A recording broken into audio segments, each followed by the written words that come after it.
वो एसी समाज से आते हैं, जैसे कि हरिजन एक्ट है, ये होना जरूरी है क्योंकि वो दबाए सताए हुए लोग हैं। पहले आप समझ रहे हैं ना कि पहले जो उन लोगों के साथ जो व्यवहार हो रहा था, तो कोई भी उन लोगों को दबा दे रहा है।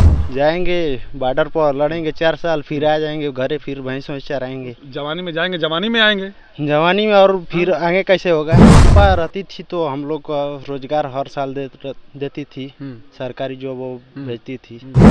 बीजेपी में थोड़ा सा ये परेशानी हुआ, युवाओं को बहुत ज़्यादा तकलीफ हुई है, बेरोजगारी बहुत बीजेपी के राज में। जी हाँ, बीजेपी के राज में हुआ है। युवा बहुत परेशान हुए हैं नौकरी। सड़क तो बीजेपी की राज है। हाँ बिल्कुल, बीजेपी एकदम चौकन्ने वाली बात करती है। बिल्कुल, बिल्कुल। तो क्या ऐसा ही चाहिए? रोजगार दूंगा लोगों को मैं, जो हवाई चप्पल से चलने वाले लोग हैं उनको मैं हवाई जहाज से चलाऊंगा, क्योंकि आप मोदी जी के सपोर्टर है तो हमारा पूछना कर्तव्य बनता है। तो क्या इसमें से एक भी वादा पूरा हुआ है?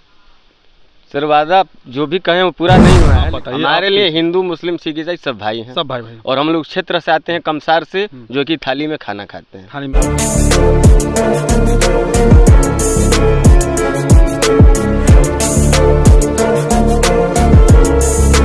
गिरिजा प्रसाद, और आप देखना शुरू कर चुके हैं बदलते भारत। इस वक्त मैं गाजीपुर जिला के दिलदार नगर एरिया के पलियां पंचायत में मौजूद हूं, जहां पे कुछ लोग मौजूद हैं, चल रहे थे। हम लोग जो ग्राउंड रिपोर्टिंग कर रहे हैं उसी सिलसिले में हम लोग मिले कुछ लोगों से। तो आइए देखते हैं यहाँ का माहौल क्या है 2024 के चुनाव को लेकर के। वाकई में हवाई जो होता है या फिर रियल मुद्दा क्या होता है, ग्राउंड रिपोर्ट पे ही मालूम पड़ता है। तो कुछ लोग मौजूद हैं यहाँ पर, उन्हीं से हम लोग बात करते हैं कि यहाँ का माहौल क्या है। आइए थोड़ा सा पहले अपना नाम बताइए। तो रामनिवास शर्मा। रामनिवास जी, बताइए 2024 में चुनाव चल रहा है और सभी पार्टियां अपने अपने दावे ठोक रहे हैं, तो क्या लगता है यहाँ का माहौल कैसा लग रहा है आपको? अभी माहौल तो ठीक है यहाँ का। अब यही है कि थोड़ा हम लोग ये रास्ते के वजह से परेशान है। रास्ते को परेशान है? हाँ, ये देख रहे हैं ना, कीचड़ है, इधर नाली है। देखो कैमरा पर्सन थोड़ा घुमा दीजिए उधर। हाँ, दिखा देखिए हम लोग कैसे ये कीचड़ को लेकर के ये लोग इधर ही जा रहे थे। मैं जा रहा था इस साइड से, हाँ। और ये लोग मिला तो बोला कि नहीं इसको कवर कर लीजिए। हम लोग, बड़ा अच्छी बात है, ये लोग विकास दिखा रहे हैं। ये गली नाली जो है कि उत्तर प्रदेश का ये विकास है, यही है ना? हाँ। अब क्या कहना चाहेंगे आप? हम यही चाहते हैं कि हमारा गांव और गली रास्ता विकास पे रहे। तो विकास नहीं, यहाँ पे तो कीचड़ बह रहा है। कीचड़ बह रहा है। हाँ, ये सरकार तो हमारे देश के प्रधानमंत्री तो कहते हैं कि हम घर घर नल जल पहुँचाने, रोड लाइट पूरा लगा दिया हूँ सब। कहाँ, वो तो घूमते नहीं है। हाँ, घूम करके देखेंगे तब। झूठ बोल रहे हैं। हाँ बिल्कुल झूठ बोल रहे हैं। हम झूठ बोल रहे हैं कि वो झूठ बोल रहे हैं? मोदी जी झूठ बोल रहे हैं। क्या झूठ बोल रहे हैं? मोदी जी झूठ बोल रहे हैं। मोदी जी झूठ बोल रहे हैं? जी हाँ। चलिए कुछ लोग और उनसे बात करता हूँ। आपका नाम है क्या भैया? थोड़ा सा नजदीक आइए, थोड़ा नजदीक आइए, तो नजदीक आइए थोड़ा। मेरा नाम रितेश सिंह है। रितेश जी, ये बताइए जो 2024 में लोग घूम रहे हैं, हम लोग सोशल मीडिया पे सोच रहे हैं कि कहीं ग्राउंड रिपोर्टिंग किया जाए उस पर, और यहाँ पे देखने को मिल रहा है कि आप लोग इकट्ठा हैं, तो इस पे आप लोग क्या बोलना चाहिए कि मतलब वाकई में रियल मुद्दा क्या है? चुनावी मुद्दा पूछ रहे हैं आप? जी, रियल मुद्दा सर ये जो छोटी मोटी परेशानियां जैसे कि अभी चाचा जी ने बताया, ये तो खैर जेन्युइन ही है। तो इसमें हम डायरेक्ट प्रधानमंत्री को गलत नहीं ठहरा सकते। बैकग्राउंड में कमियां रह गई हों, तहसील लेवल पे ले गई हों, लेकिन आप भी देख रहे हैं मीडिया के माध्यम से आज 84 देश सलाम कर रहा है उनको। 84 देश? हाँ, तो कहीं ना कहीं उन्होंने अच्छा कार्य किया होगा तभी तो हमारे ख्याल से अभी तक बेटर है। बाकी सबके मन की बात अलग अलग है। जो मेरी इच्छा है मैं आपके सामने। लोगों का कहना है जी कि मोदी जी राम मंदिर बनवाए हैं, तो क्या राम मंदिर से लोगों को लाभ मिलेगा, रोजगार मिलेगा, युवाओं को शिक्षा मिलेगा? बिल्कुल मिलेगा सर। कैसे? जैसे देखा जाए कि रियल इस्टेट में अगर देखा जाए इंफ्रास्ट्रक्चर में, तो अयोध्या का वैल्यू कम था। जब राम मंदिर बनी तो कुछ जमीनें की वैल्यू यहाँ बढ़ने लगी, और टूरिस्ट पॉइंट है ये तो केवल अयोध्या का मामला है। अगर मान लीजिए पूरे भारत को चाहिए, भारत के युवाओं को चाहिए, वहाँ के लिए मैं पूरा हूँ। जी, तो उत्तर प्रदेश में दिलदार नगर में आपको क्या रोजगार चाहिए, बताओ? रोजगार तो सबको ही चाहिए सर। रोजगार मतलब नौकरी सबको चाहिए होता है, लेकिन जहाँ तक बात रही आस्था की, भारत एक ऐसा देश है जहाँ मंदिर भी है, मस्जिद भी है, सब मजहब के लोग रहते हैं। तो कहीं ना कहीं आस्थाएं जुड़ी हुई इन लोगों से। मान लीजिए गिरजाघर के बारे में कहा जाए तो सरदार समुदाय के लोग हैं, अच्छा ही कहेंगे। मस्जिद के बारे में कहा जाए तो जो मुस्लिम और के भाई बंधु हैं अच्छा कहेंगे। तो अलग अलग प्रक्रिया, अलग अलग थिंकिंग है। ये भारत जो है अब धर्मनिरपेक्ष देश है। हाँ, सभी वर्ग के लोग रहते हैं, सभी धर्म के लोग, सभी समुदाय के लोग रहते हैं। और एक तरफ हमारे देश के प्रधानमंत्री जी भी कहते हैं और योगी आदित्यनाथ भी कहते हैं कि भारत को हिंदू राष्ट्र बनाना है, तो कितना उचित है ये चीज? सर इस बात का खुले मन से समर्थन हमें लगता है नहीं करना चाहिए। अब जो भी सोच रहे हैं उनकी ये प्रक्रिया है, बाकी हम जहाँ हैं ठीक है। आप बताइए। हमारे लिए हिंदू मुस्लिम सिख ईसाई सब भाई हैं। सब भाई हैं। और हम लोग क्षेत्र से आते हैं कमसार से, जो कि थाली में खाना खाते हैं। थाली में खाना खाते जी। हैं। तो ये बताइए, आप जैसे कि अच्छी बात कहा कि एक ही थाली में हम लोग खाना खाते हैं, हिंदू मुस्लिम सभी लोग, तो क्यों ऐसा राजनेता जो लोग ठीक है, अगर हिंदू राष्ट्र घोषित करें तो मुस्लिम और को ना कमी हो। क्या पता कोई मुस्लिम भाई प्रधानमंत्री बने तो मुस्लिम राष्ट्र घोषित करना चाहता हो, कितना तो आपसी तनाव होगा इसमें। उसी बात में कितना आप जैसे आप लोगों को नहीं लगता है कि नहीं हिंदू राष्ट्र घोषित हो जाएगा तो सर सभी वर्ग को परेशानियां होगी केवल एक धर्म के लिए? हाँ सर, जो भी हो इस पे हम लोग का फोकस नहीं है। इस पे फोकस नहीं? बिल्कुल नहीं सर, ना इसके बारे में कुछ कहना चाहेंगे। यदि आप हिंदू राष्ट्र नहीं चाहते हैं?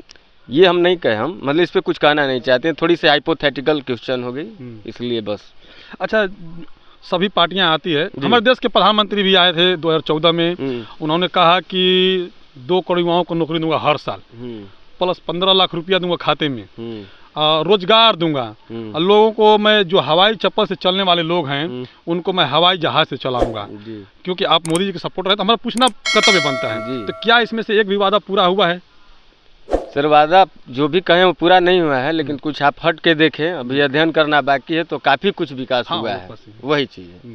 तो इस पे भी धीरे धीरे सब होगा। जैसे बोले थे कि घर घर शौचालय, घर घर पानी, घर घर बिजली, घर घर सड़क, वो होते हुए अब तक दिख रहा है, सबको दिख रहा है। शौचालय घर घर, घर घर सड़क है, घर घर पानी पहुंच रहा है, तो क्या ऐसा ही सड़क चाहिए आपके लिए?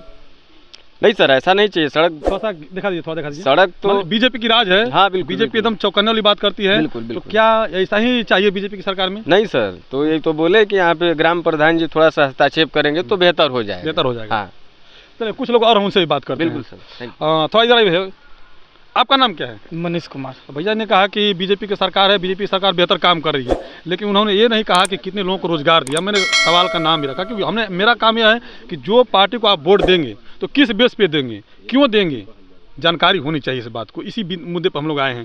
तो आप लोग, जैसे सर जी ने कहा कि बीजेपी अच्छी है, उन्होंने बताया, गली नाली भी दिखाया हमने, आपको क्या लगता है? नहीं, जहाँ तक देखा जाए तो बीजेपी अच्छी है, लेकिन कुछ मायने में अच्छी नहीं है। हमारे मान लीजिए प्रधानमंत्री जी बोले थे कि नहीं घर के आसपास गंदगी न हो, तो ये खैर वो बोले थे, लेकिन जो निचले स्तर के लोग हैं, हमारे जैसे ग्राम प्रधान हुए, जो हमारे प्रशासनिक अधिकारी हुए, वो इस चीज़ को अनदेखा कर रहे हैं। तो हम जहाँ तक उम्मीद है उनको हम नहीं दोषी ठहराएंगे। वो तो अपना जो काम कार्य कर ही रहे हैं। वो तो मान लीजिए घर घर जाकर देखेंगे नहीं, वो तो निचले अधिकारी पर ग्राम प्रधान के ऊपर है ये सब, कि नहीं देखा जाए कि नहीं क्या है क्या नहीं। अच्छा, इस बार का मुद्दा क्या रहेगा आप लोगों को? जनता तो नेता तो आते हैं, मुद्दा रखते हैं और चले जाते हैं, लेकिन आप लोग का मुद्दा किस पे देंगे आप वोट? हम लोग तो बीजेपी को ही देंगे। बीजेपी को वोट दीजिए, सपा को दीजिए, बसपा को दीजिए, नहीं मेरा कहना आप किस मुद्दे पर वोट देंगे किसी भी पार्टी को? ये तो आपको होगा ना कि नहीं हम अपने पार्टी को वोट दूंगा तो हमारे लिए ये काम करेगा बीजेपी। देखिए बात रही नहीं, हवा की बात नहीं है, बात ये रही कि हमको नहीं लगता कि कोई पार्टी किसी के लिए करती है। जो सरकार आती है, जो सत्ता में बैठती है, वो अपना हर कार्य दिखाती है कि नहीं हमको ये करना है, वो करना है। लेकिन हाँ, बात रही बीजेपी में थोड़ा सा ये परेशानियाँ हुआ, युवाओं को बहुत ज़्यादा तकलीफ हुई है, बेरोजगारी बहुत बीजेपी के राज में। जी हाँ, बीजेपी के राज में हुआ है। युवा बहुत परेशान हुए हैं नौकरी के लिए। अच्छा, तो मतलब हम लोग देखिए यूपी में जाते हैं, बिहार में जाते हैं, हर जगह कहते हैं, लोग कहते हैं कि 15 लाख रुपया को लेकर बात करते हैं कि अकाउंट में नहीं आया। चाहे फिर कोई लोग बोलते हैं कि नहीं मोदी जी दे रहे हैं, किसी को समझ में नहीं आ रहा है। नहीं, ये तो गलत बात है। ये तो नहीं, हम नहीं आया हमको। आप लोग नहीं आए? नहीं ये सब। अच्छा, किसान के नाम पर आप लोग को तो आया होगा 2,000 रुपये अकाउंट में? मान लीजिए वो तो सबके राज्य में, मान लीजिए सबकी सत्ता रहती है तो नहीं, हम लोग नहीं आए। पर्सनली मैं आप नहीं आपके पास आया हूँ, नहीं आया। क्या आप लोग अकाउंट में नहीं आया 2,000 रुपये? नहीं। चल ठीक, इधर आपका नाम क्या है? सुशील सिंह यादव। सुशील सिंह। अच्छा देखिए यादव जी, ये मत भड़के जी, मैं जो पूछ रहा हूँ, यहाँ पे अभी फिलहाल में बीजेपी की राज चल रही है। सर जी ने बताया कि बीजेपी का अच्छा है, लेकिन युवाओं के लिए सही नहीं है क्योंकि उनको रोजगार नहीं मिला। मैंने कुछ सवालें और रखी। 15 लाख रुपए के लिए जो वादे किए थे मोदी जी, प्लस जो है कि हवाई से जहाज चलने के लिए भी उन्होंने वादा किया था। अब कितना हुआ नहीं हुआ वो आप लोग देख ही रहेंगे, लेकिन आपका मुद्दा क्या रहेगा इस बार? देखिए, वो किए थे मुद्दा कि हवाई जहाज से चढ़ाएंगे चप्पल वाले को, वो अभी पूरा नहीं किए हैं। और नाली नूला देख रहे हैं सब, तो पानी बह रहा है सब, इसको निकासी के लिए कुछ कहिए कर नहीं रहे हैं। प्रधान भी नहीं आया एक को बार देखने के लिए कि क्या होगा क्या नहीं होगा। इसी में ऐसे ही ईंटा रख रख कर हम लोग पार कर रहे हैं, आ रहे हैं, जा रहे हैं। अच्छा, इस बार किसको आप लोग चुनना चाहेंगे? अब भैया जी ने कहा कि मैं बीजेपी को चुनूंगा, बीजेपी अच्छा काम कर रही है। भैया इन्होंने कहा कि नहीं बीजेपी मतलब ठीक है, मतलब ठेल ठाल के ठीक है। आप किसको ठीक करेंगे, किसके ऊपर जाएंगे? देखिए हम सपा का सपोर्टर हैं। सपा का सपोर्टर है? हाँ, कट्टर सपा का सपोर्टर है। कट्टर सपोर्टर? यस। अच्छा चलिए, आपने अच्छी बात है, सभी अपना पक्ष रखना चाहिए। तो आप यदि सपा को वोट देते हैं तो किस मुद्दे पर वोट देते हैं? थोड़ा सा भैया आगे आ जाइए। किस मुद्दे पर वोट देंगे? ये यार ये तो 5 साल बाद दी है यूपी पुलिस का। 18 में दी थी, अब दी है 23 में। अच्छा, चुनाव के समय? चुनाव आया है तो दी है, नहीं तो नहीं देती। उस वक्त जो 2019 में 19 में चुनाव था तो 18 में वैकेंसी निकाली थी।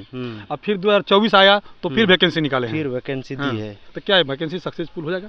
अब पता नहीं, ये भी अब डेट डाला है 17-18 को, हो जाएगा तो ठीक है, नहीं तो फिर ये भी टल जाएगा। अच्छा, जैसे आप बीजेपी से आपने कहा कि मैं सपा का कट्टर समर्थक हूँ, तो क्या बीजेपी से आप लोग क्यों नाराज हैं?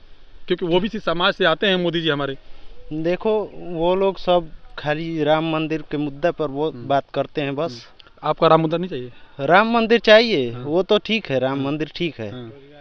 रोजगार भी तो चाहिए, राम मंदिर से क्या होगा? तो रोजगार अग्निवीर दे रहे हैं ना 4 साल के लिए। अब क्या अग्निवीर 4 साल पहले तो 17 साल की थी, अब 4 साल में क्या होगा? अब जाएंगे बॉर्डर पर लड़ेंगे 4 साल, फिर आ जाएंगे घरे, फिर भैंस वैंस चराएंगे। जवानी में जाएंगे, जवानी में आएंगे, जवानी में, और फिर आगे कैसे होगा? आगे प्राइवेट जॉब कीजिएगा। प्राइवेट जॉब से क्या होगा? मोदी जी कह रहे हैं कि आत्मनिर्भर बनो। आत्मनिर्भर क्या बनो? 17 साल का कर दें वो। 17 साल कर दें? हाँ।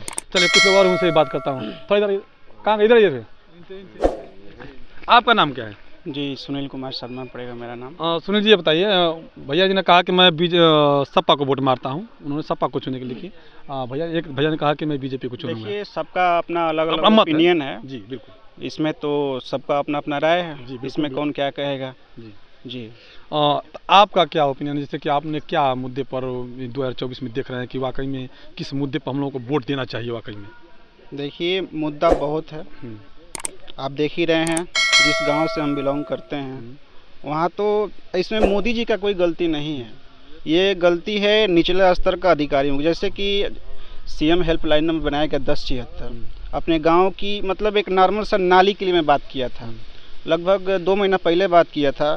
तो उसमें हमारे जो सेक्रेटरी हैं हमारे गांव के, उन्होंने गलत रिपोर्ट लगा दिया कि नाली को बनवा दिया गया है, साफ सफाई हो गया, लेकिन कुछ नहीं हुआ है, ग्राउंड में कुछ नहीं हुआ है।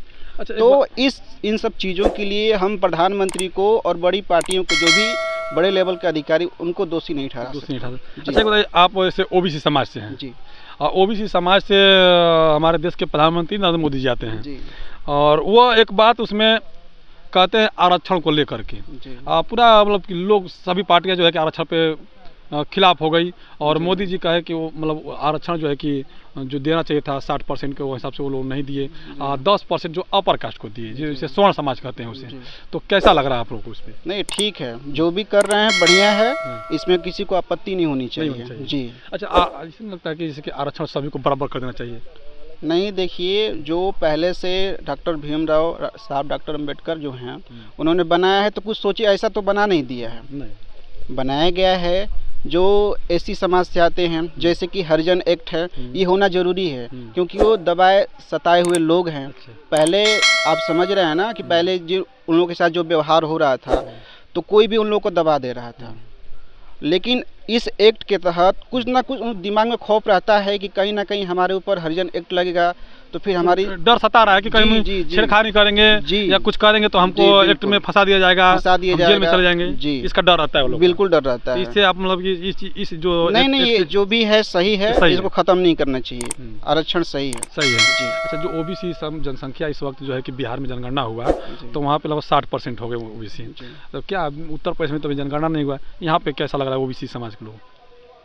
जैसे कि आप कहना क्या चाहते हैं? ओबीसी जनसंख्या लगभग यहाँ पे कितना होगा? क्योंकि ओबीसी को 27% आरक्षण है। जी, 27% आरक्षण है। आपका क्वेश्चन क्या है, मुझे समझ नहीं। हाँ, क्वेश्चन मेरा यह है कि बिहार में जातिगत जनगणना हुआ और जनगणना में वहाँ पर लागू हुआ लगभग कि 60 से 65% वहाँ पर आरक्षण लागू हो गया। अच्छा, ओबीसी समाज के लिए। और यहाँ पर उत्तर प्रदेश में अभी 27% पूरी तरह से नहीं लगा हुआ है। और एक बात और है कि ओबीसी समाज से जाएंगे आप तो कहीं भी जज, कलेक्टर, पीएम नहीं मिलेंगे। ये खाली आपको हमारे देश के प्रधानमंत्री मोदी जी हैं जो कि प्रधानमंत्री हैं। नहीं, ऐसा नहीं है। आप कैसे कह सकते कि ओबीसी समाज से नहीं है? हमारे इश्तेहार में खुद ही हैं जज, कलेक्टर हैं, बिल्कुल हैं। देखिए, ये जो भी आप बताए हैं कि जज, कलेक्टर, ये मेहनत के ऊपर है। कहीं ना कहीं जो आरक्षण है वो लागू होता है, लेकिन मेहनत के ऊपर है जी। तो आखिरी मुद्दा मेरा रहेगा जी, इंडिया गठबंधन, एनडीए और एक बहुजन समाज पार्टी जो अकेला चुनाव लड़ रहा है जी। तो तीन में से आप सबसे बेस्ट प्रधानमंत्री के रूप में या फिर प्रधानमंत्री के रूप में किसको देखना चाहिए जो कार्यकला अच्छा उसका हो? जी, मैं तो एनडीए को ही देखूंगा। एनडीए जी, भाजपा मोदी जी को। जी, शुक्रिया सर बात करने के लिए। तो देखिए, ग्राउंड रिपोर्टिंग है। हम लोग का मकसद यह है कि लोगों को दिखाया जाए कि जो जेन्युइन मुद्दा है उसको हम लोग दिखाने की कोशिश करते हैं। यहाँ पर बीजेपी के पक्ष लोग रख रहे हैं और इक्का दुक्का जो है कि सपा का पक्ष रख रहे हैं, लेकिन नाराज़गी थोड़ी सी दिख रही है इस बात को लेकर के कि युवा जिस तरह से हैं रोड पे भटक रहे हैं। जैसे आज माहौल देख रहे होंगे, यहाँ पे युवा हैं तो देखने को मिल रहा है, इसलिए कि अगर इनके पास रोजगार होता तो शायद ये रोड पर नहीं खड़े होते। इसमें पार्टियों की कोई गलती नहीं, बड़े कमान का कोई गलती नहीं है। जो निचले स्तर के हैं जैसे ग्राम प्रधान हुए, सेक्रेटरी, इनकी गलती है। जो गांव में विकास नहीं होता है, इसमें हम प्रधानमंत्री जी को दोषी नहीं ठहरा सकते। रोजगार को, क्या रोजगार को? जैसे नौकरी वोकरी से लेकर नहीं, ऐसा नहीं है कि नौकरी नहीं मिले, इसमें भी नौकरी मिल रही है। अभी मुख्यमंत्री योगी आदित्यनाथ जी ने यूपी पुलिस के लिए 60,000 पदों पर भर्ती निकाली है और हमेशा आते रहते हैं। ऐसा नहीं है कि नहीं आते हैं। ऐसा शून्य नहीं है जो भी बोला जा रहा है कि शून्य हो गई है, ऐसा शून्य नहीं है।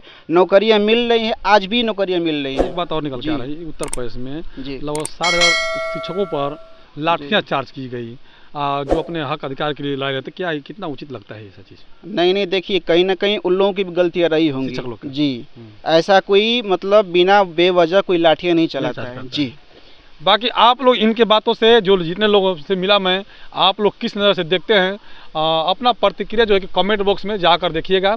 बाकी बदलते बात पे पहली बार है तो चैनल को सब्सक्राइब कीजिएगा, लाइक कीजिएगा, वीडियो को ज़्यादा शेयर कीजिएगा। शुक्रिया।